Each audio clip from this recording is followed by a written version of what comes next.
मैं उदयभान सिंह सूर्यवंशी मूल निवासी बुलंदशहर उत्तर प्रदेश से बोलता हूँ। मुझे आज समाज में फैली हुई कुरीतियों के विषय में कुछ बात करनी है। आज और वर्तमान में फ़िलहाल जो स्थिति बनी हुई है उसके विषय में बात करूँगा। अब जो सावन का महीना चल रहा है, उस सावन के महीने में हमारे युवा युवती कावड़ के नाम पर अपनी परेशानियों को ना देखते हुए भी धर्म के नाम पर, ईश्वर के नाम पर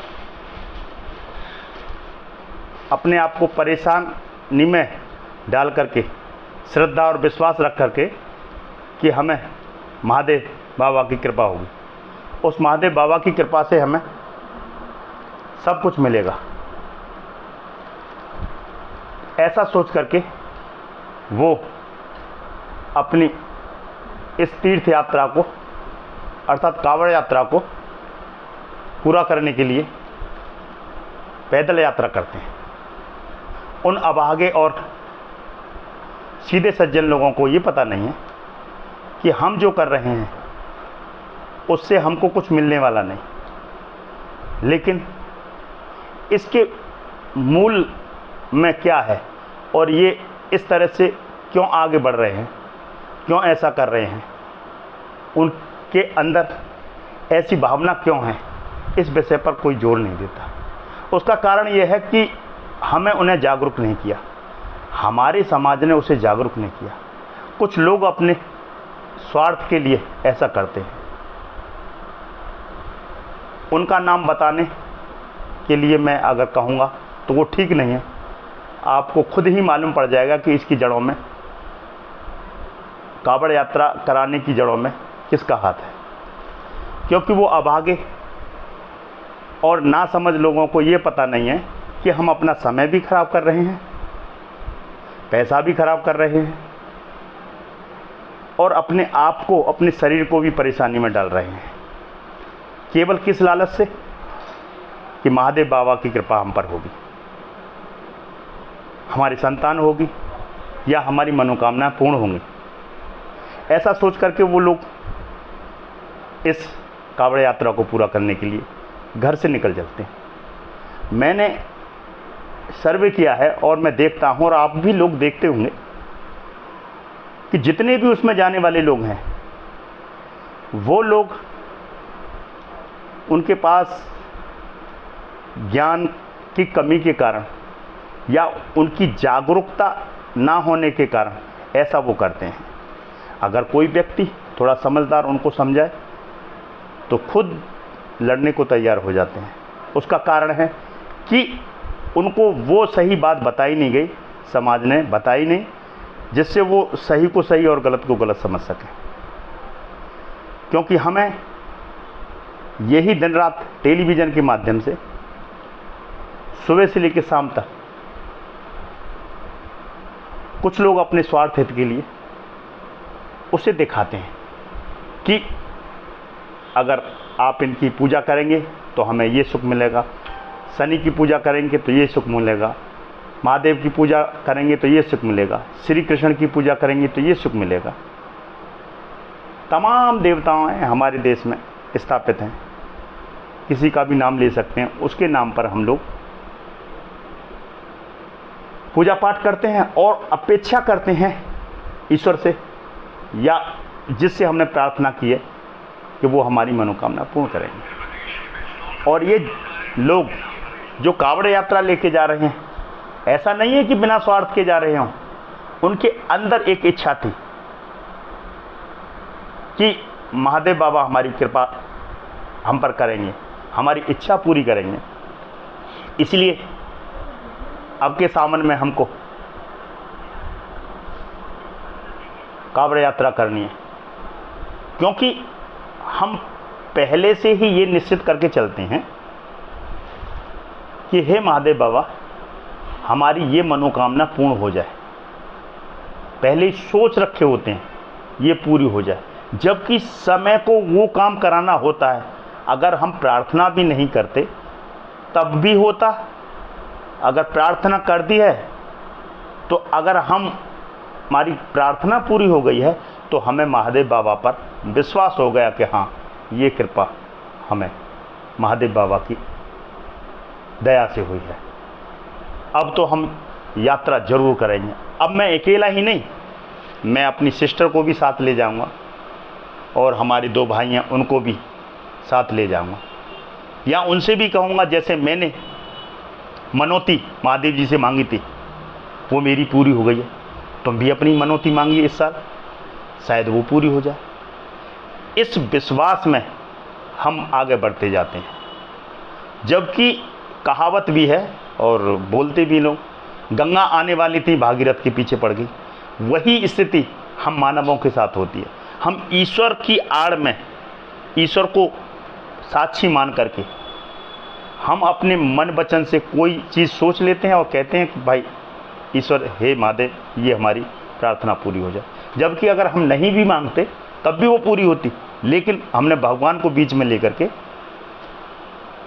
उस इच्छा को हमने उनके सामने रखा और वो अगर हमारी पूरी हो जाती है तो हम फिर क्या करेंगे? अगर वो हमारी इच्छा पूरी होनी ही थी, लेकिन ईश्वर को, भगवान को, महादेव को, 33 करोड़ देवी देवताओं में से कोई भी, किसी भी देव को लेकर के हमने प्रार्थना की और वो हमारी पूरी हो गई, तो मैं गारंटी के साथ कहता हूँ इस बात के लिए कि मैं 1000 लोगों से कहूँगा कि मैंने वैष्णो देवी या फलाने देव बनारस जा करके ये प्रार्थना की, ये मनौती मांगी और मेरी पूरी हो गई, तो आप भी मांगिए। इस तरह से धीरे धीरे धीरे धीरे करके लोग जुड़ते जाते हैं।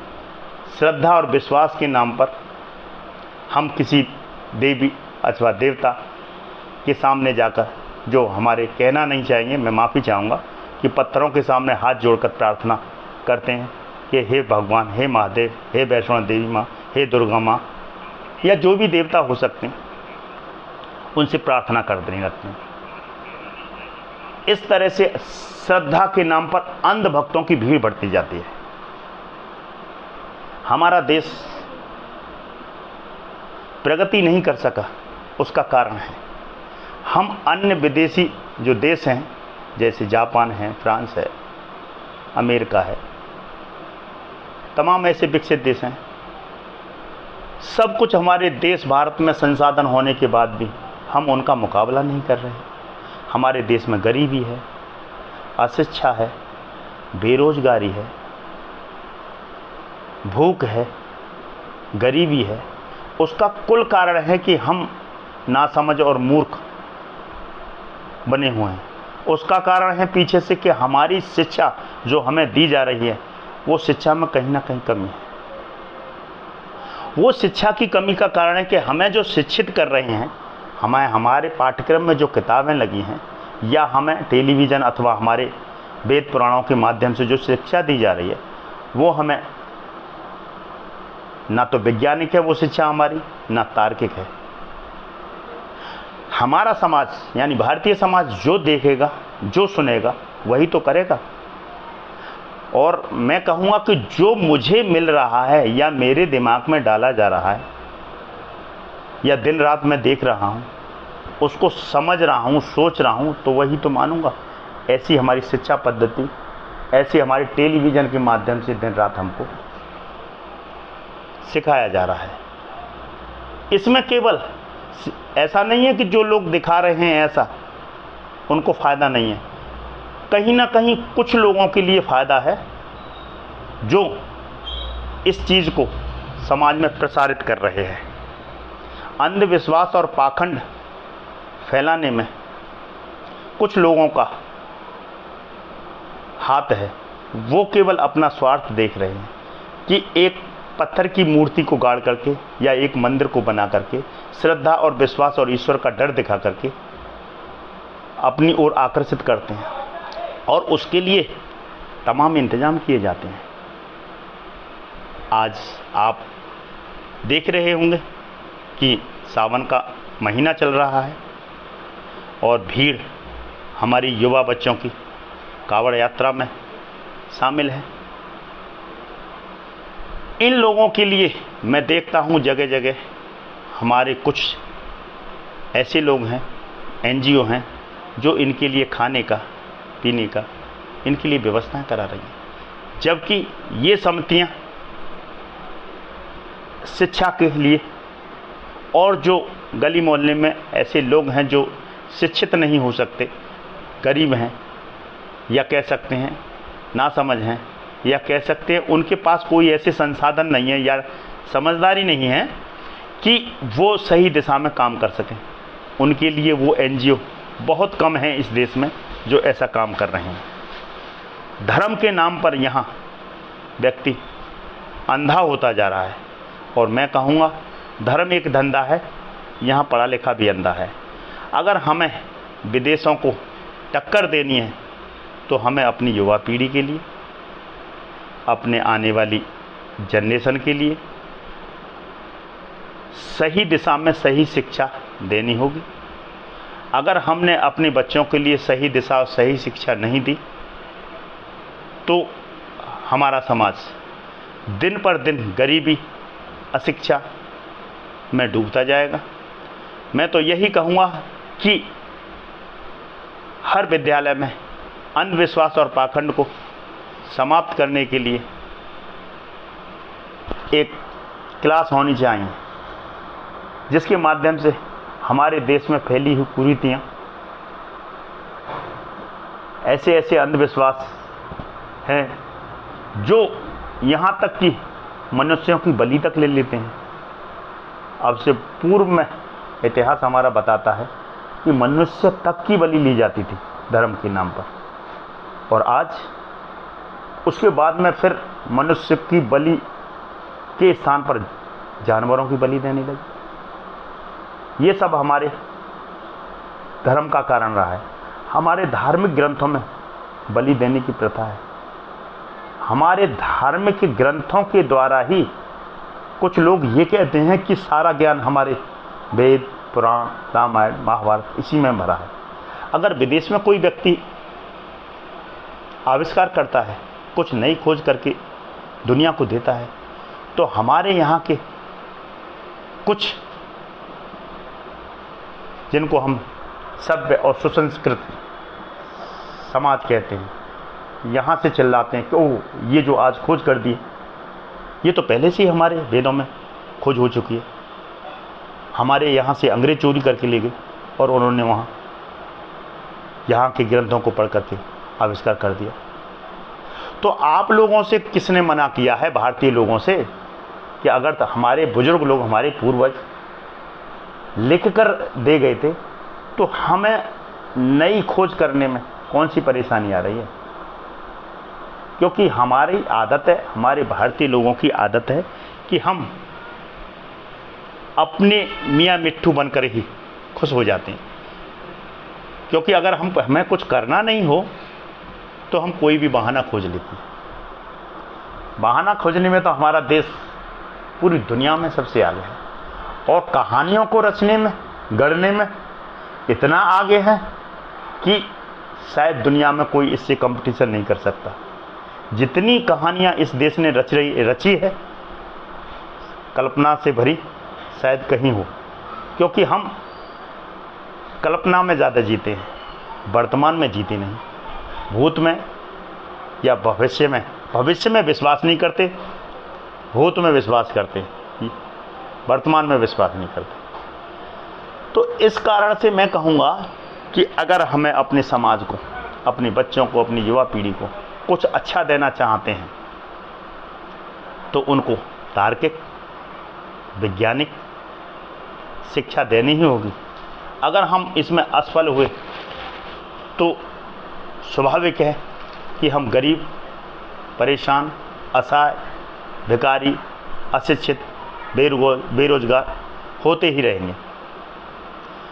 हमारी कुछ युवा पीढ़ी भारत की थोड़ी सजग और समझदार हो जाती है,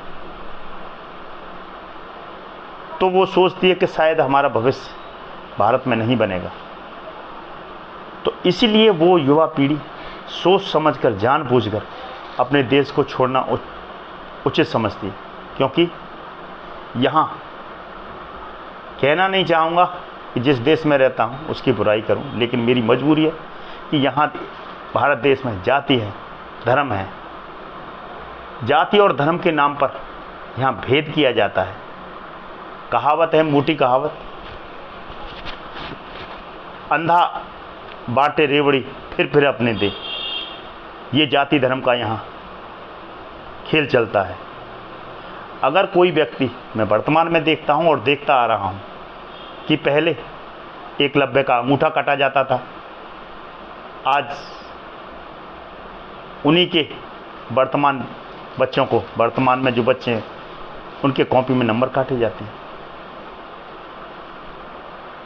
आप खुद ही देखते होंगे और समाचारों में देखने को मिलता होगा कि फला बहुजन समाज के व्यक्ति ने लिखित में 98% लेके आए, लेकिन उनको गिराने के लिए कुछ सवर्ण समाज के, जिनको हम बहुत सम्मान करते हैं, इन्हीं बच्चों के साथ विश्वासघात करते हैं, क्योंकि इंटरव्यू के नाम पर उनको पास मार्किंग दिए जाते हैं तो उनकी मेरिट गिर जाती है। यानी कि एक व्यक्ति जो समाज को अच्छी सेवा दे सकता था उसको आगे नहीं आने दी, उसका रास्ता काट दिया। इस तरह की हमारे देश में चलन चल रहा है। ऐसी स्थिति को देखते हुए भारत के बहुत से बहुजन समाज के बच्चे अपनी इन मजबूरियों और परिस्थितियों को देख करके विदेश में भाग जाना उचित समझते हैं, और वहाँ विदेशों में पूरी स्वतंत्रता है, ईमानदारी है, सच्चाई है। अगर किसी ने अच्छा किया है तो उसको इज्जत दी जाएगी, समाज में सम्मानित किया जाएगा। लेकिन यहाँ जाति के नाम पर उसको गिरा दिया जाएगा। इसलिए बहुत लोग हैं यहाँ से भागकर, मैं उदाहरण दूंगा ना, मैं समर्थन करना चाहता हूँ। Doctor B.R. अम्बेडकर को अगर विदेश में जाने का मौका नहीं मिला होता तो शायद भारत के लिए इतना अच्छा संविधान लिखने वाला व्यक्ति नहीं मिला होता। आज दुनिया में उनको सम्मान दिया जाता है, लेकिन भारत में कुछ लोग उनको गाली दे करके सम्मानित करते हैं। यहाँ तक कि बहुत जगह तो उनकी रातों रात मूर्तियों को ख़त्म कर दिया जाता है। पता नहीं क्यों ऐसी मानसिकता के लोग हैं। दुनिया उनको सम्मान देती है, उनकी बुद्धि को सलाम करती है, और हमारे देश के कुछ लोग उनको कहते हैं कि नहीं, संविधान तो कॉपी करके लिखा है। उनकी कॉपी करके लिखा है तो मैं उन लोगों से कहूँगा जो इस तरह के शब्दों का इस्तेमाल करते हैं, अगर आप काबिल ही थे तो उस व्यक्ति का सहारा क्यों लिया। मैं कहने में थोड़ा सच्चा रहा हूं कि मुझे अपने पूर्व प्रधानमंत्री जवाहरलाल नेहरू, जिनको मैं आदर से सम्मान करता हूं, लेकिन उन्होंने भी कोशिश की थी कि डॉक्टर B.R. अम्बेडकर संविधान को ना लिखें। इसलिए उन्होंने विदेश में जाकर के कुछ विद्वान लोगों से संपर्क किया। मैंने पढ़ा है कि उन्हीं के क्लासमेट कोई विद्वान रहे थे विदेशी, उनसे जाकर के संपर्क किया कि आप हमारे देश का संविधान लिख दो। तो उस व्यक्ति ने उनके लिए जवाब दिया, अरे आप मेरे से संविधान लिखवाना चाहते हो, मुझसे तो ज़्यादा विद्वान आपके देश में है डॉक्टर B.R. अम्बेडकर। तो जाति का इतना जहर इस देश में भरा हुआ है कि हम अच्छे लोगों की कीमत नहीं मानते। अगर इस देश में जाति नाम की कोई चीज़ ना होती तो मुझे पूरा विश्वास है कि ये देश दुनिया को टक्कर दे रहा होता। हमारे देश के पास संसाधनों की कोई कमी नहीं है, संपूर्ण संसाधन है। प्रकृति ने हमें वो सारे संसाधन मौजूद दे रखे हैं कि जो हमें मनुष्य के लिए ज़रूरत है, लेकिन हम उनका पूर्ण फायदा ना उठाना चाहते, उठाएं तो कैसे उठाएं?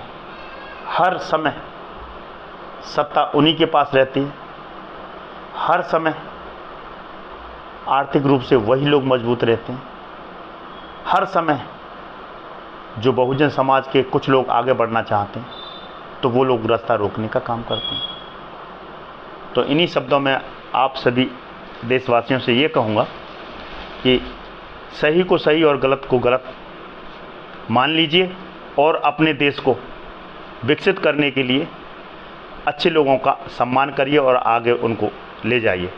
जय हिंद, जय भारत।